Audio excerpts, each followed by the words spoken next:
സ്വപ്നങ്ങൾക്ക് അതിരുകളില്ല, കരിയറിനും ഉണ്ടാകരുത്. Speed wings aviation academy. നമസ്കാരം, ടാക്ടിക്സിലേക്ക് സ്വാഗതം. എൻ്റെ കൂടെ സമീർ പിലാക്കൽ, രഞ്ജു മത്തായി ആദ്യമായിട്ടാണ് ഈ ടാക്ടിക്സിലേക്ക് വന്നിരിക്കുന്നത്.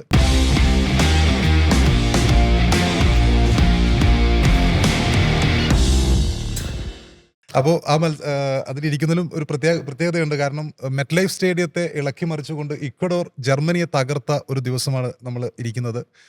ഇക്വഡോറിനെ സംബന്ധിച്ചിടത്തോളം ഒരു ഡു ഓർ ഡൈ സിറ്റുവേഷൻ ആയിരുന്നു. ജർമ്മനി നമുക്കറിയാം മുൻ ലോക ചാമ്പ്യന്മാരാണ്. അങ്ങനെയുള്ള ജർമ്മനിയെ അട്ടിമറിച്ചുകൊണ്ട് ഈ ലോകകപ്പിലെ ഏറ്റവും വലിയ അട്ടിമറികളിൽ ഒന്ന് നടത്തിക്കൊണ്ട് ഇക്വഡോർ അടുത്ത റൗണ്ടിലേക്ക് മുന്നേറിയ ദിവസമാണ്. അപ്പോൾ ഈ ഒരു വിജയത്തെക്കുറിച്ച് പറയുമ്പോൾ സമീർ, ഇക്വഡോർ എന്ന് പറയുമ്പോൾ ലാറ്റിൻ അമേരിക്കയിൽ അർജന്റീനക്ക് തൊട്ടു പിറകെ ആയിട്ട് ഈ യോഗ്യതാ മത്സരങ്ങളിൽ പോയിന്റുകൾ നേടിയൊരു ടീമായിരുന്നു. ഇക്വഡോർ ആദ്യ 2 മത്സരങ്ങളും വിജയിച്ചിരുന്നില്ല. ഈ മത്സരം ഡു ഓർ ഡൈ സിറ്റുവേഷൻ ആയിരുന്നു. അതിന് ജർമ്മനിയെ മറികടന്നിരിക്കുകയാണ്. അതായത് അത്രയും വലിയൊരു അട്ടിമറി നടത്തിയിരിക്കുകയാണ്. എങ്ങനെ കാണുന്നു ഇക്വഡോറിന്റെ ഇപ്പോൾ MSK പറഞ്ഞ പോലെ ഇക്വഡോർ എന്ന് പറഞ്ഞ ഡാർക്ക് ഹോഴ്സ് ആയിട്ട് ഈ ലോകകപ്പിൽ ഉണ്ടാവുമെന്ന് വിചാരിച്ചൊരു ടീമായിരുന്നു. ഇപ്പോൾ കൊണോബോൾ ക്വാളിഫയറിൽ അർജന്റീനയ്ക്ക് മാത്രം പിന്നിലായിട്ട് ബ്രസീലിനും ഉറുഗ്വേക്കൊക്കെ മുന്നിലായിട്ട് ഫിനിഷ് ചെയ്തൊരു ടീമായിരുന്നു. അന്ന് അർജന്റീന ഒരു കളിയിൽ 1-0 തോൽപ്പിക്കുന്നുണ്ട് ഇക്വഡോർ. അപ്പോൾ അങ്ങനെ ഭയങ്കര പ്രതീക്ഷയോടുകൂടി വന്ന ഒരു ടീം ആദ്യ മത്സരത്തിൽ ഐവറി കോസ്റ്റിനോട് 1-0 തോൽക്കുന്നു. രണ്ടാമത്തെ മത്സരത്തിൽ വളരെ കുഞ്ഞൻ രാജ്യമായ കുറസാവയോട് സമനില വഴങ്ങുന്നു. ഗോൾ രഹിത സമനിലയായിരുന്നു. അപ്പോൾ ഗോളടിക്കാൻ പറ്റില്ല. അപ്പോൾ ഈ ജർമ്മനിയിലേക്കുള്ള മത്സരത്തിലേക്ക് വരുമ്പോൾ ആദ്യത്തെ 2-ാം മിനിറ്റിൽ തന്നെ ജർമ്മനി ആദ്യ ഗോൾ അടിക്കുന്നുണ്ട്. അപ്പോൾ നമ്മൾ വിചാരിക്കുന്ന ഈ മത്സരവും ഒരു ഏകപക്ഷീയ മത്സരമായിരിക്കും. ഇക്വഡോർ തുടർച്ചയായ ജയങ്ങളില്ലാതെ, ഗോളില്ലാതെ ഈ ലോകകപ്പിൽ നിന്ന് പുറത്തു പോകുന്നതാണ് നമ്മൾ വിചാരിക്കുന്നത്. അവിടെ നിന്നാണ് ഇക്വഡോർ ഒരു പോരാട്ട വീര്യം പുറത്തെടുക്കുന്നത്. അത് കാണാനുണ്ടായിരുന്നു മൈതാനത്ത്. കാരണം മധ്യനിരയിലാണെങ്കിലും മുന്നേറ്റത്തിലാണെങ്കിലും ഒക്കെ കഴിഞ്ഞ മത്സരങ്ങളിൽ കാണാത്ത ഒരു ഒത്തിണക്കമുണ്ടായിരുന്നു. ജർമ്മനിയിലേക്ക് നോക്കുകയാണെങ്കിൽ ജർമ്മനി ഇപ്പോൾ കുറസാവയോടെ ഒന്ന് അവരടിക്കുന്നുണ്ട്, ഐവറി കോസ്റ്റിനെ തോൽപ്പിക്കുന്നുണ്ട്. എങ്കിൽ പോലും ഡിഫൻസ് പല സമയത്ത് പൊട്ടുന്നുണ്ട്. ഈവൻ കൗണ്ടർ അറ്റാക്ക് ബ്രേക്ക് ചെയ്യാൻ പറ്റാത്ത പ്രശ്നങ്ങളും ഒക്കെ അവർ അനുഭവിക്കുന്നുണ്ട്. അപ്പോൾ അതിനെ മുതലെടുത്ത് ഐവറി കോസ്റ്റ് കളിച്ചു. ആ പോരാട്ട വീര്യം വിജയിച്ചു. ഇനിയിപ്പോൾ അവർക്ക് റൗണ്ട് ഓഫ് 32 വരുന്ന മെക്സിക്കോ ആണെന്ന് തോന്നുന്നു. മെക്സിക്കോ ഒരു ആദ്യ രാജ്യമാണ്. എങ്കിൽ പോലും ഈ ഒരു പോരാട്ട വീര്യം തുടർന്നാൽ മെക്സിക്കോയെയും കടന്ന് റൗണ്ട് ഓഫ് 60 ഇക്വഡോർ ഉണ്ടാവുമെന്നാണ് ഞാൻ വിശ്വസിക്കുന്നത്. ജർമ്മനിയെ സംബന്ധിച്ചിടത്തോളം ഇക്വഡോറിന്റെ പോരാട്ട വീര്യം നമ്മൾ എടുത്തു പറയേണ്ടതാണ്. എങ്കിൽ കൂടിയും ജർമ്മനിയെ സംബന്ധിച്ചിടത്തോളം ജർമ്മനി ഒരുവിധം കഴിഞ്ഞ 2-3 ലോകകപ്പുകളിലായി ഇങ്ങനെ ഏതെങ്കിലും ഒരു ടീമിനോട്, അതായത് തങ്ങളെക്കാൾ പാരമ്പര്യമില്ലാത്ത അല്ലെങ്കിൽ കുഞ്ഞൻ ടീമുകളോട് തോക്കുന്നത് പലപ്പോഴും നമ്മൾ കണ്ടിട്ടുണ്ട്. 2022 ലോകകപ്പിലും അതുപോലെ 2018 ലോകകപ്പിലൊക്കെ നമ്മൾ കണ്ടിട്ടുണ്ട്. 2014 ലോകകപ്പ് നേടിയൊരു ടീമാണ് അടുത്ത ലോകകപ്പിൽ നോർത്ത് കൊറിയയോട് തോക്കുന്നു. അത് കഴിഞ്ഞിട്ട് 2022 വരുമ്പോൾ ജപ്പാനോട് തോക്കുന്നു, ആദ്യ റൗണ്ടിൽ പുറത്താവുന്നു. അങ്ങനെയൊക്കെയുള്ളൊരു ചരിത്രമുണ്ട്. അപ്പം മാത്രമല്ല, പക്ഷേ ജർമ്മനി എല്ലാ പ്രാവശ്യവും ലോകകപ്പ് തുടങ്ങുന്നത് ചെറിയ ടീമുകൾക്കെതിരെ 7-0, 5-0 ഒക്കെ വമ്പൻ ജയങ്ങൾ നേടി ഒരു വലിയൊരു മൈൽ സ്റ്റോൺ ഒക്കെ അവിടെ സ്ഥാപിച്ചിട്ടാണ്. അപ്പൊ ജർമ്മനിയുടെ ഈ പരാജയത്തെ എങ്ങനെയാണ് കാണുന്നത്? എൻ്റെ ഒരു വളരെ ക്ലോസ് ഫ്രണ്ട് ഉണ്ട്. അവർ പറയുന്നത് ഇത്തവണ ജർമ്മനി ആദ്യത്തെ 2 മത്സരം കഴിഞ്ഞതിന് ശേഷം പറഞ്ഞു ജർമ്മനി തിരിച്ചു വരുന്നുണ്ട്. ജർമ്മനി കഴിഞ്ഞ 2 ലോകകപ്പിൽ ആദ്യം ഔട്ടായി, ജർമ്മനി തിരിച്ചു വരികയാണ്. നല്ല യങ്സ്റ്റേഴ്സ് ഉണ്ട് നമുക്ക്. ഈ തവണ ഞങ്ങൾക്ക് ലോകകപ്പ് കിട്ടില്ല, പക്ഷേ എന്നാലും ഞങ്ങൾ അടുത്ത യൂറോ കപ്പിൽ പിടിക്കും, പിള്ളേർ കൊള്ളാം എന്നൊക്കെ പറഞ്ഞ് നമ്മുടെ ഒരു ഫ്രണ്ട് പറഞ്ഞു. അപ്പോൾ ഞാൻ വളരെ പ്രതീക്ഷയോടെ ആയിരുന്നു. പക്ഷേ ആദ്യത്തെ മത്സരത്തിൽ ക്യുറസാവോനെ അടിച്ച് നശിപ്പിച്ചവന്മാർ, അതിനുശേഷം 2-ാം മത്സരത്തിലും തുടർച്ചയായ ഗോള്. പക്ഷേ ഇന്ന് കണ്ടത് എന്താണെന്ന് വെച്ചാൽ അവരുടെ പ്രതിരോധം പൊളിയുന്ന കാഴ്ചയാണ് കണ്ടത്. നമ്മൾ ജർമ്മൻ മതിൽ എന്നൊക്കെ പറഞ്ഞ് മാനുവൽ ന്യൂയർ അതേ ബാറിന് കീഴിൽ നിൽക്കുന്നു, ഒരു വലിയ ശക്തിയായിരിക്കുന്നു. പക്ഷേ മാനുവൽ ന്യൂയറിന്റെ പിഴവാണ് 2ാമത്തെ ഗോളിന് പ്രധാനമായിട്ട് കാരണം. പക്ഷെ ബോക്സിൽ ഭയങ്കര ക്രൗഡായിരുന്നു. അതുകൊണ്ടാണ് 2-ാം ഗോൾ കയറിയത്. പക്ഷേ എന്നാൽ പോലും ജർമ്മൻ മതിൽ എന്ന് നമ്മൾ വിശേഷിപ്പിക്കുന്ന ജർമ്മനിയുടെ ആ പ്രതിരോധം എന്ന് പറയുന്നത് നമുക്ക് കാണാൻ കഴിഞ്ഞില്ല എന്നുള്ളതാണ് ഇന്നത്തെ മത്സരത്തിൽ മനസ്സിലായത്. കാരണം നമുക്കറിയാം, ഈ യോഷുവ കിമ്മിക്ക് ബയൺ മ്യൂണിക്കിൽ കളിക്കുന്നത് മധ്യനിരയിലാണ്. പക്ഷേ കിമ്മിക്ക് ജർമ്മൻ ടീമിൽ കളിക്കുന്നത് വലത് വിങ് ബാക്ക് ആയിട്ടാണ്. ജോണത്തൻ ടായും പിന്നെ ആന്റോണിയോ റുഡിഗറുമാണ്. Antonio Rudiger out of form ആണ്. റയൽ മാഡ്രിഡിലെ പ്രശ്നങ്ങളും കാര്യങ്ങളും ഔട്ട് ഓഫ് ഫോം ആണ് ഈ സീസണിൽ. ജോണത്തൻ ടാ മറ്റേ ബയൺ ലെവർക്യൂസനിൽ നിന്ന് മ്യൂണിച്ചിലേക്ക് വന്നു. പക്ഷേ ആ ഒരു കൺസിസ്റ്റൻസി മെയിൻറ്റെയിൻ ചെയ്യാൻ പറ്റുന്നില്ല എന്നുള്ളതാണ്. കൗണ്ടർ അറ്റാക്കിൽ പൊളിഞ്ഞു പോവാണ്. 3 മത്സരത്തിലും ഗോൾ വാങ്ങിയ ടീം. അതെ, കൗണ്ടർ അറ്റാക്കിലെ പ്രതിരോധിക്കാൻ പറ്റുന്നില്ല ജർമ്മനിക്ക് എന്നുള്ളതാണ് പക്ഷേ ഇക്വഡോർ ഗംഭീര കളി കളിച്ചു. കാരണം വെച്ചാൽ അവരെ സംബന്ധിച്ച് ഹൈ എക്സ്പെക്റ്റേഷൻ ആയിരുന്നു. അതുകൊണ്ട് അവർ വളരെ ഇന്ന് ആ ഗ്രൗണ്ടിൻ്റെ സപ്പോർട്ട് ഭയങ്കര ക്രൂഷ്യലായിരുന്നു. മെറ്റ് ലൈഫ് സ്റ്റേഡിയം ഇക്വഡോർ ആരാധകരെ കൊണ്ട് നിറഞ്ഞു നിൽക്കുകയായിരുന്നു. ഇക്വഡോറിൻ്റെ ഒരു ഭയങ്കര പാഷനേറ്റ് ആയിട്ടുള്ള ആരാധകരാണ് അവരുടെ. എന്നർ വലൻസിയയും മൊയ്സെസ് കൈസോഡേനെയൊക്കെ ഭയങ്കരമായിട്ട് ഇഷ്ടപ്പെടുന്ന ആളുകളാണ്. അപ്പം ഇംഗ്ലീഷ് പ്രീമിയർ ലീഗിലും ഈ വിദേശ ലീഗുകൾ കളിച്ച് ഭയങ്കര എക്സ്പീരിയൻസ് ഉള്ള പ്ലെയേഴ്സ് ഉണ്ട് ഇക്വഡോർ. അപ്പം ആ എക്സ്പെക്റ്റേഷൻ, ആ ആരാധകരുടെ പിന്തുണ ഇന്ന് ഇക്വഡോറിനത് തുണച്ചു. അതുകൊണ്ട് അവർക്ക് ജയിക്കാൻ പറ്റി എന്നുള്ളതാണ് ഞാൻ വിശ്വസിക്കുന്നത്. പക്ഷേ ജർമ്മനിയെ സംബന്ധിച്ച് അവരുടെ ഡിഫൻസ് സ്ട്രോങ് ആക്കിയില്ലെങ്കിൽ അല്പം വിഷയമാണ്.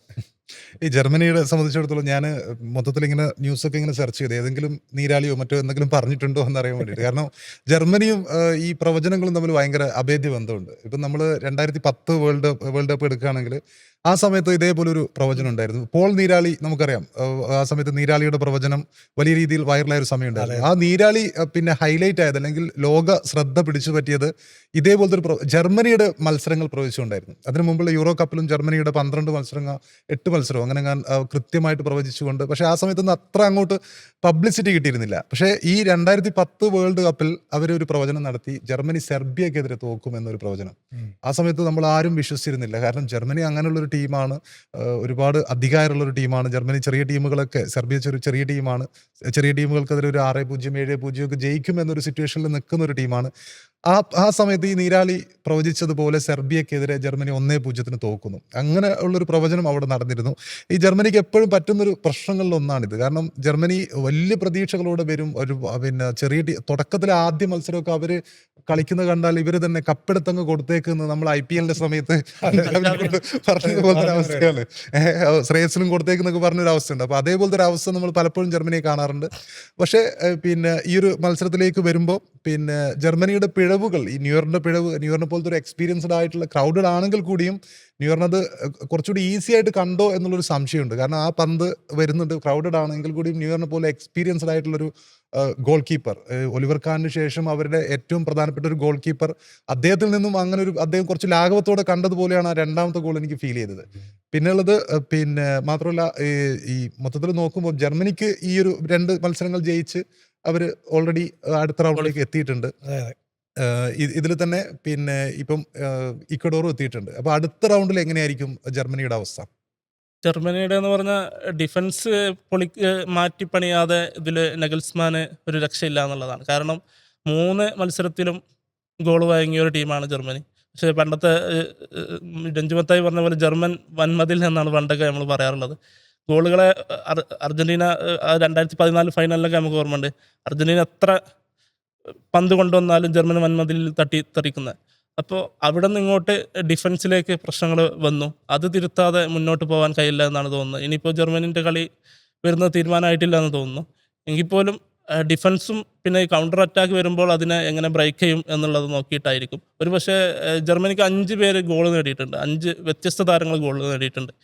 ഗോൾ നേടുന്നതോ ഒന്നല്ല അവരുടെ പ്രശ്നം, ഡിഫൻസാണ് പ്രശ്നം എന്നാണ്. ഡിഫൻസ് റെഡിയാക്കുക എന്നുള്ളതായിരിക്കും ജർമ്മനിയുടെ, അല്ലെങ്കിൽ ജർമ്മനി ഒരുപക്ഷെ ക്വാർട്ടർ ഫൈനലോ സെമിയോ ഒക്കെ വീഴാൻ സാധ്യത. പിന്നെയുള്ളത് ഇക്വഡോറിന്റെ പോരാട്ട വീര്യം കൂടെ നമ്മൾ എടുത്തു പറയേണ്ടത്. കാരണം ഈ ലോകകപ്പിന്റെ ചരിത്രത്തിൽ തന്നെ ഈ 10 മിനിറ്റിന്റെ ഉള്ളിൽ തന്നെ ഒരു ഗോൾ അടിച്ചു, അവർ തിരിച്ചടിച്ചു എന്ന് പറയുമ്പോൾ ഇതിനു മുമ്പ് അർജന്റീന വേഴ്സസ് നൈജീരിയ മത്സരത്തിലാണ് ഇങ്ങനെ സംഭവിച്ചത്. അതായത് പിന്നെ മെസ്സി ഒരു ഗോൾ അടിക്കുന്നു, അതിനുശേഷം മൂസ അടിക്കുന്നു, അങ്ങനെയൊക്കെ ഒരു 2014 വേൾഡ് കപ്പാന്ന് തോന്നുന്നു. അപ്പോൾ അങ്ങനെ ഒരു ചരിത്രമുണ്ട്. ഇതേപോലെ തന്നെ ഇവർ ഈ ഒരു 9-ാം മിനിറ്റിൽ തന്നെ ഇക്വഡോർ തിരിച്ചടിക്കുകയും ചെയ്തു. ഇക്വഡോറിനെ സംബന്ധിച്ചിടത്തോളം അവരുടെ പോരാട്ട വീര്യം എടുത്തു പറയേണ്ട ഒരു കാര്യമാണ്. കാരണം ഡു ഓർ ഡൈ സിറ്റുവേഷൻ ആണ്. പിന്നെ ആ ലൈനിൽ നിൽക്കുന്ന സമയത്ത് ഇക്വഡോറിന്റെ എങ്ങനെയായിരിക്കും ഇക്വഡോറിന്റെ മുന്നേറ്റം ഉണ്ടാവുക? ഇക്വഡോറിന് ഈ ലാറ്റിൻ അമേരിക്കൻ രാജ്യങ്ങളിൽ കളിക്കുന്ന ടീമുകളിൽ യൂറോപ്പിൽ എക്സ്പീരിയൻസ് ഉള്ള ഒരുപിടി താരങ്ങളുണ്ട്. അവരുടെ ക്യാപ്റ്റൻ എന്നർ വലൻസിയും മറ്റേ മൊയ്സെസ് കൈസോഡോ ചെൽസി ഏറ്റവും കൂടുതൽ തുകയ്ക്ക് വാങ്ങിയ താരമാണ് കൈസോഡോ ആണ് അവരുടെ മധ്യനിരയിലെ പവർ ഹൗസ്. ആ പുള്ളിയാണ് കളി നിയന്ത്രിക്കുന്നത്. പിന്നെ സണ്ടർലൻഡിന് വേണ്ടി ഇന്ന് ആദ്യം ഗോൾ അടിച്ച ആൾ സണ്ടർലൻഡിൽ, ഇംഗ്ലീഷ് പ്രീമിയർ ലീഗിൽ സണ്ടർലൻഡിൽ കളിക്കുന്ന പ്ലെയറാണ്. അപ്പം മികച്ച താരങ്ങളുണ്ട്, നല്ല എക്സ്പീരിയൻസ് ഉള്ള പ്ലെയേഴ്സാണ്. എന്തിനും ഫൈറ്റ് ചെയ്യാം എന്നുള്ള ഒരു മൈൻഡ് സെറ്റ് അവർക്കുണ്ട്. അത് നമ്മൾ ഗ്രൗണ്ടിൽ കണ്ടു. അപ്പം ഇക്വഡോർ ഈ പാഷൻ വെച്ചാൽ അവർക്കൊരു ഗ്രൗണ്ടിൻ്റെ അഡ്വാൻറ്റേജും കൂടിയുണ്ട്. കാരണം അവരുടെ ആരാധകർ ഇന്ന് മെറ്റ് ലൈഫ് സ്റ്റേഡിയത്തിൽ തിങ്ങി നിറഞ്ഞിരിക്കുമായിരുന്നു. ആ ഒരു പഞ്ച്, ഒരു എക്സ്ട്രാ ഫാക്ടറല്ലേ, ഒരു എക്സ്ട്രാ ഫാക്ടർ ഒന്നും അവർക്ക് ഉണ്ടായിരുന്നു. അപ്പോൾ അതുകൊണ്ട് തന്നെ അവർക്ക് ആ ഫാക്ടർ ഇനി വരും മത്സരങ്ങളിലും ഉണ്ടാവും. അപ്പോൾ അതുകൊണ്ട് നോക്കൗട്ടിലേക്ക് വരുമ്പോഴും അവർ ഈ പെർഫോമൻസ് നന്നായി കൊണ്ടുപോകും എന്നുള്ളതാണ്. അവർക്ക് കഴിഞ്ഞ മത്സരങ്ങളിൽ ഫിനിഷിംഗ് ആയിരുന്നു അവരുടെ പ്രശ്നം. അവർ അവസരങ്ങൾ മെനഞ്ഞെടുത്തു, പക്ഷെ അവർക്ക് ഗോളാക്കി മാറ്റാൻ പറ്റില്ല, ഗോൾ അടിക്കാനേ പറ്റുന്നില്ലായിരുന്നു. ഫിനിഷിംഗ് ആയിരുന്നു അവരുടെ പ്രശ്നം.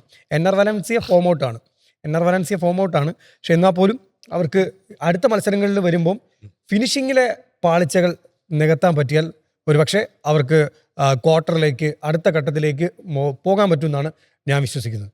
ഇതുപോലെ നമ്മളിപ്പോൾ സംസാരിച്ചുകൊണ്ടിരിക്കുന്ന സമയത്ത് തന്നെ മറ്റൊരു അട്ടിമറി കൂടി ഈ വേൾഡ് കപ്പിൽ നടന്നിരിക്കുകയാണ്. അമേരിക്ക വേഴ്സസ് തുർക്കി മത്സരത്തിൽ തുർക്കി അവസാന മിനിറ്റുകളിലെ ഗോളോട് കൂടിയിട്ട് അമേരിക്കയെ കീഴ്പ്പെടുത്തിയിരിക്കുകയാണ്. പക്ഷെ അത് അട്ടിമറിയാണെന്ന് പറയാൻ പറ്റില്ല. കാരണം തുർക്കി USA സംബന്ധിച്ചിടത്തോളം അവരുടെ ഹോം ഗ്രൗണ്ട് ആണ്. അതെ, USA സംബന്ധിച്ച് ഹോം ഗ്രൗണ്ട് ആണ്. പക്ഷെ ഈ തുർക്കി ടീമിനെ ഞാൻ ഇത്തവണത്തെ ഈ ലോകകപ്പിൽ one of the strongest team എന്ന് വിലയിരുത്തിയ ആളാണ് ഞാൻ. തുർക്കി അത്രമാത്രം ഗംഭീര താരങ്ങളാണുള്ളത്. അർദ ഗുളർ, അതോടൊപ്പം കെനാൻ യിൽഡിസ്, ഈ യൂറോപ്പ് കളിക്കുന്നതിൽ വൺ ഓഫ് ദി 2 ജംസ് ആണ്. ഈ അടുത്ത തലമുറയെ നയിക്കാൻ പോകുന്ന താരങ്ങളാണെന്നാണ് നമ്മൾ വിലയിരുത്തുന്നത്. അർദ ഗുളർ റയലിൽ സൂപ്പർ ഫോമിൽ കളിക്കുന്നു, കെനാൻ യിൽഡിസ് യുവന്റസിന് വേണ്ടി ഗംഭീര കളി കളിക്കുന്നു. പക്ഷേ അവർ അവസരങ്ങൾ 2 മത്സരങ്ങൾ 62 ചാൻസാണ് ക്രിയേറ്റ് ചെയ്തത്. പക്ഷെ അവർക്ക് ഫിനിഷിങ്ങിൽ പ്രശ്നമായിരുന്നു.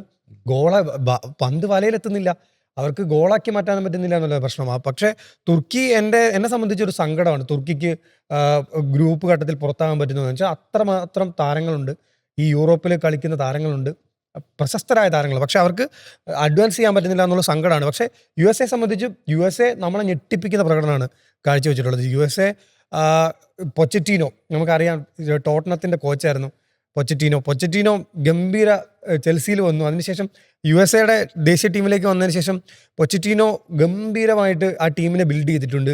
USA യങ്സ്റ്റേഴ്സ് ആർക്കാണ് ഈ MLS താരങ്ങളെ പരിഹസിക്കുന്ന ഒരു സ്ഥിര സംഭവം ഉണ്ടായിരുന്നു. ഈ മെസ്സി കളിക്കുന്ന അത് കണ്ട ലീഗാണെന്നൊക്കെ പറഞ്ഞ് കളിയാക്കുമായിരുന്നു. Soccer league. പക്ഷെ അവര് നന്നായിട്ട് നല്ല പ്ലെയേഴ്സിനെ വാർത്തെടുക്കാൻ പറ്റിയിട്ടുണ്ട്. അന്ന് കുറേ ആൾക്കാരെ, ബാലഗനെ ഒക്കെ പോലുള്ള പ്ലെയേഴ്സിനെ കൊണ്ടുവന്ന് ടീമിനെ ഇമ്പ്രൂവ് ചെയ്യാൻ പറ്റിയിട്ടുണ്ട്. USA ആദ്യ 2 കളി ഗംഭീര, അവരുടെ അറ്റാക്കിംഗ് ഫുട്ബോൾ കാണാൻ തന്നെ ഒരു ഭംഗിയാണ്. തോറ്റെങ്കിൽ പോലും USA നന്നായിട്ട് കളിച്ചിട്ടുണ്ട്. ഈ മേജർ ലീഗൊക്കെ വന്നത് ഇപ്പം നമ്മളങ്ങനെ പരിഹസിച്ച് പറയാറുണ്ടെങ്കിലും അത് USA ഫുട്ബോളിന് ഒരുപാട് ഗുണം ചെയ്തിട്ടുണ്ടെന്ന് തോന്നുന്നു സമീർ. ഉണ്ട്. മെസ്സി വന്നതോട് കൂടിയിട്ട് മേജർ ലീഗ് സോക്കർ ഇപ്പോൾ റൊണാൾഡോ സൗദി പ്രോ ലീഗിൽ പോയ പോലെ തന്നെയുള്ള മാറ്റങ്ങൾ ഉണ്ടായിട്ടുണ്ട്. പിന്നീട് അങ്ങോട്ട് സുവാരസ് വരുന്നു, മറ്റൊരുപാട് താരങ്ങൾ വരുന്നു. ഫുട്ബോൾ ഒന്നുകൂടി സോക്കർ എന്നുള്ളത് മാറിയിട്ട് ഇപ്പോൾ ഇവർക്ക് ഫിഫ ലോകകപ്പ് കളിക്കാൻ പറ്റുന്ന രീതിയിലുള്ള ഒരു ഫുട്ബോളിലേക്ക് അവർ മാറിയിട്ടുണ്ട്.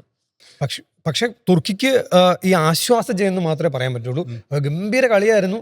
ഇന്ന് നടന്ന അറ്റാക്കിംഗ് അട്ടിമറിയാണെന്ന് ഞാൻ പറയില്ല. കാരണം എന്ന് വെച്ചാൽ തുർക്കി ഇതിന് നന്നായിട്ട് പ്രകടനം നടത്താൻ, നമ്മൾ വലിയൊരു ടീമിനെ, ഒരു കുഞ്ഞൻ ടീം തോൽപ്പിക്കുമ്പോഴാണല്ലോ നമ്മൾ അട്ടിമറി എന്നൊക്കെ പറയാം. പക്ഷെ തുർക്കി ഞാൻ ഉദ്ദേശിച്ചത് അമേരിക്കയിലാണ് ലോകകപ്പ് നടക്കുന്നത്, ഒരു അഡ്വാൻറ്റേജ് അമേരിക്കക്ക് ഉണ്ട്. അല്ല, ഹോം ഗ്രൗണ്ട് അഡ്വാൻറ്റേജ് ഉണ്ട്. പക്ഷെ താരങ്ങളൊക്കെ കമ്പയർ ചെയ്യുമ്പോൾ തുർക്കി വേ അഹെഡാണ്. പക്ഷെ തുർക്കിക്ക് ആ പെർഫോമൻസ് കാഴ്ചവെക്കാൻ പറ്റിയില്ല എന്നുള്ളതാണ്. പക്ഷെ അമേരിക്ക ഗംഭീര ടീമാണ്. ഈ മത്സരം തുർക്കിയെ സംബന്ധിച്ച് അഭിമാന പോരാട്ടമായിരുന്നു, മാനം കാക്കാനുള്ള പോരാട്ടമായിരുന്നു. അതുകൊണ്ട് അവർ പൊരുതി കളിച്ചു, ജയിച്ചു. അവർക്കൊരു ആശ്വാസം ആദ്യം തന്നെ കളിച്ചിരുന്നെങ്കിൽ ഒരു പക്ഷേ അഡ്വാൻസ് 2 കളിയിൽ 62 ചാൻസ്, 62 ഷോട്ട് ഉതിർത്തൊരു ടീം എനിക്ക് തോന്നുന്നില്ല. ആദ്യത്തെ 2 കളിയിൽ 62ഓളം അവസരങ്ങളാണ് അവർ ഉണ്ടാക്കിയത്, അവരുടെ മധ്യനിര മെനഞ്ഞെടുത്തത്. പക്ഷേ അവർക്കത് ഗോളിലേക്ക് എത്തിക്കാൻ പറ്റിയില്ല. അതുകൊണ്ടാണ്. പക്ഷെ അത് സംഭവിക്കും, ഹാർഡ് ലക്ക്. ഇത് ലോകകപ്പാണ്, വലിയ പ്രതീക്ഷയോടെ വരുന്നു. പക്ഷെ അവർക്ക് സങ്കടത്തോടെ മടങ്ങണം. അത് തുർക്കി ജയിച്ചു, അത് ആശ്വാസ ജയം മാത്രമാണെന്നാണ് എൻ്റെ വിലയിരുത്തൽ. ഇപ്പോൾ ലോകകപ്പ് ഒന്നുകൂടി മുറുകയാണ്, അതിൻ്റെ ആവേശം ഒന്ന് മുറുകയാണ്. അടുത്ത റൗണ്ടിലേക്ക് എത്താനുള്ള ചിത്രങ്ങൾ ഏതാണ്ട് വ്യക്തമായി നിൽക്കുകയാണ്. കഴിഞ്ഞ ദിവസം ഒരുപാട് മത്സരങ്ങൾ ഉണ്ടായിരുന്നു. ഒന്ന് മറ്റേ നെതർലാൻഡ്സിന്റെ മത്സരം ഉണ്ടായിരുന്നു, നെതർലാൻഡ്സ് വിജയിച്ചു. സ്വീഡൻ ജപ്പാൻ മത്സരം, ജപ്പാൻ പിന്നെ അതൊരു സമനിലയിലേക്ക് വന്നു. അപ്പോൾ ജപ്പാൻ അടുത്ത റൗണ്ടിലേക്ക് വരുന്നു, ബ്രസീൽ ജപ്പാൻ എതിരാളികളായിട്ട് വരുന്നു എന്നുള്ളൊരു സിറ്റുവേഷൻ ഉണ്ട്. അപ്പം കഴിഞ്ഞ മത്സരത്തിന്റെ നെതർലാൻഡ്സിന്റെ വിജയം, ജപ്പാന്റെ മുന്നേറ്റം, അതൊക്കെ എങ്ങനെയാണ് സമീർ കാണുന്നത്? ജപ്പാൻ സ്വീഡൻ ഗ്രൂപ്പ് റൗണ്ടിൽ ഒരു ഹെവി വെയിറ്റ് പോരാട്ടാവുമെന്നാണ് വിചാരിച്ചിരുന്നത്. പക്ഷേ ഒരു 2 ടീമിനും സമനില മതി, മീൻസ് എങ്കിൽ പോലും അടുത്ത റൗണ്ടിലേക്ക് പോകാമെന്നതുകൊണ്ട് തന്നെ കളി ആദ്യം ഒന്ന് മുറുകാണ്ട് പിന്നെ പതിയെ കളി മുറുകിപ്പോകുന്നൊരു കളിയാണ് ഉണ്ടായിരുന്നത്. ജപ്പാൻ പതിയെ പോലെ അതിവേഗ പാസിംഗ് ആയിരുന്നു, ഹെവി പ്രസ്സിംഗ് ആയിരുന്നു. പക്ഷേ സ്വീഡന് നന്നായിട്ട് കളിച്ചിട്ടുണ്ടായിരുന്നു. എനിക്ക് തോന്നുന്നു സുസുക്കിയുടെ ഗോൾ കീപ്പിംഗ് സേവുകളാണ് ജപ്പാനെ രക്ഷിച്ചതെന്ന് വേണമെങ്കിൽ പറയാം. ഇപ്പോൾ നെതർലാൻഡ്സ് ആണെങ്കിലും, നെതർലാൻഡ്സ് എന്ന് പറഞ്ഞാൽ ഈ വേൾഡ് കപ്പിൽ ഗ്രൂപ്പ് റൗണ്ടിൽ ഏറ്റവും കൂടുതൽ ഗോളുകൾ നേടിയിട്ടുള്ള ഒരു ടീമാണ്. അതെ അതെ 12 ഗോള് 10 വേൾഡ് കപ്പ് ഗോൾ. നേടാൻ ഏറ്റവും സാധ്യത ടീമാണ്. ഇപ്പോൾ അപ്പുറത്ത് ടുണീഷ്യ ആണെങ്കിൽ ഏറ്റവും കൂടുതൽ ഗോളുകൾ വഴങ്ങിയ ടീമാണ്. അതെ സോ അത് സ്വാഭാവികമായിട്ട് പ്രവചനം അതീതമൊന്നും ആയിരുന്നില്ല. അതുകൊണ്ട് തന്നെ നെതർലാൻഡ് ടുണീഷ്യയെ 3-1 തോൽപ്പിച്ചു. ആദ്യ 7 മിനിറ്റിൽ തന്നെ 2 ഗോളൊക്കെ നേടുന്നുണ്ട് തോന്നുന്നു. പിന്നീട് അവരിന്ന് മീൻസ് ഏതായാലും ജയം ഉറപ്പാണല്ലോ, അപ്പോൾ ഇനി പരിക്കൊന്നുമില്ലാതെ കളിക്കാന്നുള്ള രീതിയിലാണ് നെതർലാൻഡ്സ് കളിച്ചത്. അല്ലെങ്കിൽ ഒരുപാട് ഗോൾ അടിക്കാമായിരുന്നു എന്ന് തോന്നുന്നു. ഈ ജപ്പാനിലേക്ക് വരുമ്പോൾ ജപ്പാൻ അടുത്ത മത്സരം ഒരുപക്ഷെ ബ്രസീലുമായിട്ടാണ്. ഏതാണ്ട് ആ ഒരു ചിത്രം പൂർണ്ണമായും തോന്നുന്നു. ജപ്പാൻ എന്ന് പറയുമ്പോൾ നമ്മുടെ ഏഷ്യൻ രാജ്യമാണ്. ഏറ്റവും വളരെ വേഗത്തിൽ കളിക്കുന്ന ഒരു ടീമാണ്. പാസുകളൊക്കെ ചെറിയ പാസുകളേക്കാൾ ലോങ് പാസുകളെ കൂടുതൽ ആശ്രയിക്കുന്ന ഒരു ടീമാണ്. അപ്പം ബ്രസീലുമായിട്ടാണ് മത്സരം. ബ്രസീൽ നമുക്കറിയാം ലെജൻഡറി ടീമാണ്, ലെഗസിയുള്ളൊരു ടീമാണ്. അപ്പോൾ ബ്രസീലുമായിട്ടുള്ള ജപ്പാൻ എങ്ങനെയായിരിക്കും ആ മത്സരത്തെ എങ്ങനെ കാണുന്നു രഞ്ജു? അതെ ഇപ്പം ബ്രസീലാണ്. ബ്രസീൽ ആരാധകർ എനിക്ക് തോന്നുന്നത് ബ്രസീൽ ആരാധകർക്ക് ഒരു ചെറിയ ടെൻഷൻ ഉണ്ടാവും. കാരണം എന്താണെന്ന് വെച്ചാൽ ജപ്പാൻ ചെറിയ ടീമല്ല. ജപ്പാൻ നന്നായിട്ട് കളിക്കുന്നുണ്ട്. നല്ല ഭംഗിയുള്ള ഫുട്ബോളാണ് കാഴ്ചവെക്കുന്നത്. അവരുടെ ആ സ്പീഡ് തന്നെ MSK പറഞ്ഞ പോലെ ഭയങ്കര സ്പീഡാണ് അവർക്ക്. അത് ബ്രസീലിനെ സംബന്ധിച്ച് ബ്രസീൽ കഴിഞ്ഞ 2 മത്സരങ്ങൾ ഫോമിലേക്ക് തിരിച്ചു വന്നു. എങ്കിൽ പോലും സുൽത്താനും തിരിച്ചു വന്നു. പക്ഷേ എൻ്റെ പ്രശ്നം വെച്ചാൽ അറ്റാക്കിംഗ് നിര ബ്രസീലിൻ്റെ പെർഫെക്റ്റ് ആണ്. പക്ഷേ മധ്യനിരയിൽ ലൂപ്പ് ഹോൾസ് ഉണ്ട് എന്നുള്ളതാണ്. കസിമറോ ആയാലും ഫബീഞ്ഞോയും കസിമറോയും മിനിറ്റുകൾ മാനേജ് ചെയ്തിട്ടാണ് ആഞ്ചലോട്ടി പരീക്ഷിക്കുന്നത് ഹോൾഡിംഗ് മിഡ്ഫീൽഡിൽ. പക്ഷേ ഒരു കൺസിസ്റ്റൻസി എനിക്ക് അവിടെ കുറവുണ്ട്. ആദ്യത്തെ മത്സരത്തിൽ കസിമറോ അങ്ങേയറ്റം നിറമങ്ങിയപ്പോഴാണ് ബ്രസീൽ മൊറോക്കോയ്ക്കെതിരെ സമനിലയിൽ കുരുങ്ങിയത്. പിന്നീട് കസിമറോ ഫോമായി. പക്ഷേ ആ ഒരു കംപ്ലീറ്റ് ടീം എന്ന നിലയ്ക്ക് നമുക്ക് എത്താൻ ബ്രസീലായോ എന്ന് എനിക്ക് സംശയമുണ്ട്. കാരണം അവിടെ ഒരു ഇച്ചിരി ലാക്ക് ഉണ്ട്. അത് വേണമെങ്കിൽ എക്സ്പ്ലോയിറ്റ് ചെയ്യാൻ ജപ്പാന് പറ്റുന്നതാണ്. പക്ഷെ ബ്രസീലിൻ്റെ അറ്റാക്കിംഗ് ഗംഭീരമാണ്. അവർ സെറ്റായി. വിനീഷ്യസ് ഫോമായി. ഈ ബ്രസീൽ ടീമിന് വേണ്ടി വിനീഷ്യസ് കളിക്കൽ അങ്ങനെ കുറവാണ്. പക്ഷെ വിനീഷ്യസ് ഗംഭീര ഫോമിൽ. കുഞ്ഞ, പിന്നെ സുൽത്താൻ വന്നിട്ടുണ്ട്. സുൽത്താൻ വന്നത് തന്നെ അവർക്ക് വലിയ ആശ്വാസം നൽകുന്ന കാര്യമാണ്. ഒരു സ്ട്രോങ് ഇത് കിട്ടും. അതെ അതെ. അല്ല, നെയ്മർ വരുമ്പോൾ തന്നെ വെച്ചാൽ ഒരു ഗോളിനേക്കാളും ഒരു ഗോൾ ആഘോഷിക്കുന്ന പോലെയാണ് അന്ന് നെയ്മർ കളത്തിലേക്ക് വന്നപ്പം ആ ഒരു ആരവം ഗ്രൗണ്ടിലുണ്ടായിരുന്നത്. അത് അവരെ സംബന്ധിച്ച് വലിയ പുഷാണ്, ഒരു തർക്കമില്ലാത്ത കാര്യമാണ്. പക്ഷേ ഈ മധ്യനിരയിലെ ലൂപ്പ് ഹോൾസ് പ്രശ്നമാണ്. മാർക്വിനസ് പണി കൊടുക്കാൻ സാധ്യതയുണ്ടോ? ജപ്പാൻ പണി കൊടുക്കാൻ ചെറിയ സാധ്യതയുണ്ടെന്നാണ് എൻ്റെ ഒരു ഇത്. അത് കളി ഈ മധ്യനിര എന്ന് പറയുമ്പോൾ ജപ്പാന്റെ വേഗത്തിൽ ആ മധ്യനിര ഓടുന്നില്ല എന്നുള്ള ഒരു പ്രശ്നം. അതെ അതെ. പിന്നെ ഞാൻ ഈ കഴിഞ്ഞ ചാമ്പ്യൻസ് ലീഗിൽ PSG ബയൺ മത്സരം കണ്ടിട്ടുണ്ടായിരുന്നു. അപ്പോൾ അന്ന് ബയണും PSG ഗോൾ അടിച്ച് ഒന്നടിക്കുന്നു തിരിച്ചടിക്കുന്നു. അപ്പോൾ അതിൽ മാർക്വിനസ് ഭയങ്കരമായിട്ട് സ്ട്രഗിൾ ചെയ്യുന്നുണ്ടായിരുന്നു. എന്താ വെച്ചാൽ വെടിയും തീയും പോലെയാണ് മറ്റേ മൈക്കൽ ഒലിസ പോകുന്നത്. അപ്പോൾ അതിനെ കൺട്രോൾ ചെയ്യാൻ പറ്റുന്നില്ല. അപ്പോൾ അറ്റാക്കിംഗ് ഫുട്ബോൾ എന്ന് പറഞ്ഞാൽ ഓൾ ഔട്ട് അറ്റാക്ക്. അപ്പോൾ ആ അറ്റാക്കിൽ 2 പ്രതിരോധ നിരവും കാഴ്ചക്കാരായി നിൽക്കുകയായിരുന്നു. ഗോൾ കീപ്പർമാരായാലും പ്രതിരോധ നിരക്കാരായാലും കാഴ്ചക്കാരായി നിൽക്കുകയായിരുന്നു. അതുപോലെ സാഹചര്യം വന്നാൽ മാർക്വിനസ് ഒക്കെ പരീക്ഷിക്കപ്പെടും. പിന്നെ അലിസൺ ബക്കറാണ്, ഫോമിലാണ്. പക്ഷേ എന്നാൽ പോലും ജപ്പാൻ എഴുതിത്തള്ളാൻ പറ്റില്ല. എൻ്റെ ഒറ്റ വാക്കിൽ ജപ്പാൻ എഴുതിത്തള്ളാൻ പറ്റില്ല. ഒട്ടും എളുപ്പമാവില്ല ബ്രസീലിന്. MSKന്റെ പ്രവചനമില്ല. പക്ഷേ എങ്കിൽ കൂടിയും ജപ്പാൻ ഒരു ഏഷ്യൻ രാജ്യമാണ്. അവർ അത്യാവശ്യം നന്നായിട്ട് കളിച്ചിട്ടുണ്ട്. അത്യാവശ്യം എല്ലാ ലോകകപ്പിലും അവരുടെ ഒരു ഈ പെർഫോമൻസ് ഓരോ ലോകകപ്പിനനുസരിച്ചിട്ടും മുന്നോട്ടേക്ക് വന്നുകൊണ്ടിരിക്കുന്ന ഒരു സിറ്റുവേഷനാണ്. പിന്നെ ജപ്പാൻ കളിക്ക് ഈ ഗ്രൗണ്ടിലെ കളി മാത്രമല്ല, അവരുടെ പുറത്തുള്ള കളിയല്ല, അവരുടെ ഒരു ആ ഒരു സംസ്കാരം. അതായത് എല്ലാ സ്റ്റേഡിയത്തിലെ വേസ്റ്റുകളൊക്കെ മാറ്റി വെക്കുന്നു. ആ ഒരു സംസ്കാരമൊക്കെ ലോകത്തിന് മുന്നോട്ടേക്ക് ഇങ്ങനെ കാണിച്ചുകൊണ്ട് അവരൊരു വേറൊരു ലെവൽ ഫുട്ബോളാണ് കളിക്കുന്നത്. ഫെയർ പ്ലേക്ക് എന്തെങ്കിലും അവാർഡ് ഉണ്ടായിരുന്നെങ്കിൽ ഒരു ടീമാണ് ജപ്പാൻ. അപ്പോൾ ജപ്പാന്റെ ഈ കുതിപ്പ് തീർച്ചയായിട്ടും ബ്രസീലിനെ അട്ടിമറിക്കാൻ സാധ്യതയുള്ള ഒരു കുതിപ്പ് തന്നെയാണ്. എങ്കിൽ കൂടിയും ബ്രസീൽ എക്സ്പീരിയൻസ്ഡാണ്. അവരുടെ എക്സ്പീരിയൻസ് വെച്ചിട്ട് ജപ്പാനെ പൂട്ടാനാണ് സാധ്യത. എങ്കിലും ജപ്പാൻ അവർ തീർച്ചയായിട്ടും ഒരുപാട് പ്രശംസ അർഹിക്കുന്ന ഒരു ടീമാണ്. മാത്രമല്ല ഇന്നലെ മറ്റു ചില മത്സരങ്ങൾ കൂടി ഉണ്ടായിരുന്നു. ഐവറി കോസ്റ്റ് വിജയിച്ച മത്സരം ഉണ്ടായിരുന്നു. ഐവറി കോസ്റ്റും ദിദിയർ ദ്രോഗ്ബയുടെ പാരമ്പര്യമുള്ള ടീം. ഈ ഗ്രൂപ്പില് ഐവറി കോസ്റ്റിന് ഒന്നാമതാവായിരുന്നു. ജർമ്മനി കുറസാവോക്കെതിരെ ഗോളടിച്ചു കൂട്ടിയില്ലെങ്കിൽ ഐവറി കോസ്റ്റിനും ഒന്നാമതാവാൻ. ഐവറി കോസ്റ്റ് ജയിച്ച ഒരു മത്സരമുണ്ട്. പിന്നെയുള്ള അവസാനമുള്ള റിസൾട്ട് എന്ന് പറയുമ്പോൾ പരാഗ്വേ പിന്നെ ഓസ്ട്രേലിയ മത്സരത്തിൽ അത് ഗോൾ രഹിത സമനിലയിൽ പിരിഞ്ഞിട്ടുണ്ട്. പക്ഷേ ഓസ്ട്രേലിയ ക്വാളിഫൈ ചെയ്തു, ക്വാളിഫൈ ചെയ്തു. റൗണ്ട് ഓഫ് അടുത്ത തന്നെ നോക്കൗട്ടിലേക്ക് വന്നു. ഓസ്ട്രേലിയ ഇത് 3-ാം തവണയാണ് നോക്കൗട്ടിലേക്ക് വരുന്നത് എന്നുള്ളതാണ്. അത് പാരഗ്വേക്കും ക്വാളിഫൈ ചെയ്യാൻ പറ്റി ആ ഗ്രൂപ്പിൽ നിന്ന്. കാരണം അവർ ഒരു കളി ജയിച്ചു. അപ്പോൾ അതുകൊണ്ട് പാരഗ്വേയും ക്വാളിഫൈ ചെയ്തിട്ടുണ്ട്. തുർക്കി ഔട്ടായി ആ ഗ്രൂപ്പിൽ. ഓക്കെ, ഇതിൽ തുർക്കി പറയുക ഗോൾ വ്യത്യാസത്തിലായിരിക്കും ഇത് നടന്നിട്ടുണ്ട്. അല്ല, അവർക്ക് 4 പോയിന്റ് ഉണ്ട്. പാരഗ്വേക്കും ഓസ്ട്രേലിയക്കും 4 പോയിന്റ്, ഒരു ജയവും ഒരു സമനിലയുണ്ട്. തുർക്കിക്ക് 3 പോയിന്റേ ഉള്ളൂ. അതാണ്. ഓക്കെ, ഇപ്പോൾ ഇന്ന് വരാനിരിക്കുന്ന മത്സരം എന്ന് പറയുമ്പോൾ നോർവേ വേഴ്സസ് പിന്നെ ഫ്രാൻസ് ആണ്. Mbappe versus Haaland. അപ്പോൾ അതിനെന്തെങ്കിലും പ്രവചനങ്ങൾക്ക് സാധ്യത ഉണ്ടോ രഞ്ജു? അത് പ്രവചനങ്ങൾക്ക് രണ്ട് ഗോൾ സ്കോറർമാർ, 2 ഗോളടി യന്ത്രങ്ങൾ, 2 അറ്റാക്കിംഗ് ടീം, 2 ഗംഭീര അറ്റാക്കിംഗ് ടീം. നോർവേ അതിഗംഭീരമായി കളിക്കുന്നുണ്ട്. എന്നുവെച്ചാൽ കഴിഞ്ഞ ദിവസം ഈ മാർട്ടിൻ ഓഡേഗാർഡ് ക്രിയേറ്റ് ചെയ്യുന്ന ചാൻസുകളൊക്കെ അവസരങ്ങൾ വരെ ഹാലൻഡ് അടിച്ച് കയറ്റുകയാണ്. എന്ന് വെച്ചാൽ ഗോളാക്കി മാറ്റുകയാണ്. ആറ്റോ ഹാലൻഡ് ടോപ്പ് ഫോം. ഹാലൻഡിനെ സംബന്ധിച്ച് ലോകകപ്പിൽ പെർഫോം ചെയ്യുക, ഇതിഹാസങ്ങളുടെ നിലയിലേക്ക് വരിക. ഒരു ദേശീയ ടീമിന് വേണ്ടി നോർവേ കുഞ്ഞൻ ടീമാണെന്നൊക്കെ പറയും. പക്ഷേ മനോഹരമായി കളിക്കുന്നുണ്ട് നോർവേ എന്നുള്ളതാണ്. എന്നുവെച്ചാൽ യൂറോപ്പിലെ എക്സ്പീരിയൻസ് ഉള്ള ഇഷ്ടം പോലെ. അപ്പോൾ അതുകൊണ്ട് ആ ഒരു ഗ്ലാമർ പോരാട്ടം എന്ന് ഞാൻ വിചാരിക്കുന്നു. എന്നുവെച്ചാൽ ഫ്രാൻസ് അവരുടെ ബെഞ്ചും അവരുടെ പ്ലേയിങ് ഇലവനും വളരെ സ്ട്രോങ് ആണ്. ഈ ലോകകപ്പിൽ താരങ്ങളെ വെച്ചെടുത്താൽ ടോപ്പ് ടീം ഫ്രാൻസും പോർച്ചുഗലുമാണ്. അതിലൊരു തർക്കമില്ല. അതുകൊണ്ട് പക്ഷേ ഫ്രാൻസിന് ഒട്ടും എളുപ്പമാവില്ല. ഗംഭീര മത്സരമായിരിക്കും. എന്തെങ്കിലും പ്രവചനം ഉണ്ടോ സമീർ? പ്രവചനങ്ങൾക്ക് അതീതം. ഒരു കാര്യം പറഞ്ഞാൽ മതി. ഹാലൻഡ് ഗോൾ അടിക്കുമോ, അല്ലെങ്കിൽ ഹാലൻഡ് ഗോൾ അടിക്കും, എംബാപ്പയും ഗോൾ അടിക്കും എന്നുള്ള. രണ്ടുപേരും ഗോൾ അടിക്കും. അതെ, അപ്പൊ ഒന്ന് സമനിലയിൽ. പക്ഷേ ഗോൾഡൻ ബൂട്ടിനായുള്ള മത്സരം എന്ന് പറയുന്നത് ഇത്തവണത്തെ ഗ്ലാമർ പോരാട്ടം നമ്മൾ കഴിഞ്ഞ ദിവസം പറഞ്ഞിരുന്നു. കാരണം പിന്നെ മെസ്സി 5 അടിക്കുന്നു, ഹാലൻഡും എംബാപ്പയും 4 അടിക്കുന്നു, റൊണാൾഡോ കയറിയിരുന്നു, ഹാരി 2 അടിച്ചിട്ടുണ്ട്. ഹാരിക്ക് കഴിഞ്ഞ മത്സരത്തിൽ ഏതോ ദുർമന്ത്രവാദിനി കൂടോത്രക്കാരനാണ്. അത്രയും അവസരം കിട്ടിയിരുന്നു. അത് നീക്കം ചെയ്യാന്ന് മന്ത്രവാദി പറഞ്ഞിട്ടുണ്ട്. തിരിച്ചത് നീക്കം ചെയ്തിട്ടുണ്ടെന്ന് പറഞ്ഞിട്ടുണ്ട്.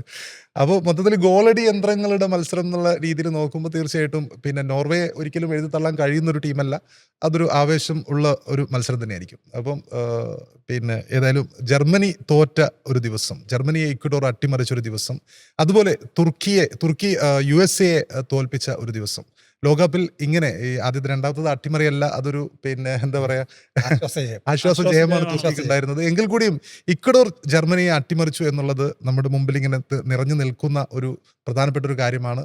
അപ്പോൾ വരും മത്സരങ്ങളിൽ അതുപോലെ തന്നെ ജപ്പാന്റെ മുന്നേറ്റവും നമ്മൾ കണ്ടു. ജപ്പാൻ ബ്രസീലിനെതിരെ അടുത്ത മത്സരത്തിൽ കളിക്കാൻ ഇറങ്ങുകയാണ്.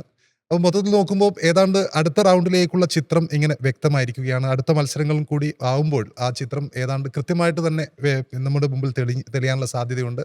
ടാക്ടിക്സ് ഇവിടെ അവസാനിക്കുന്നു.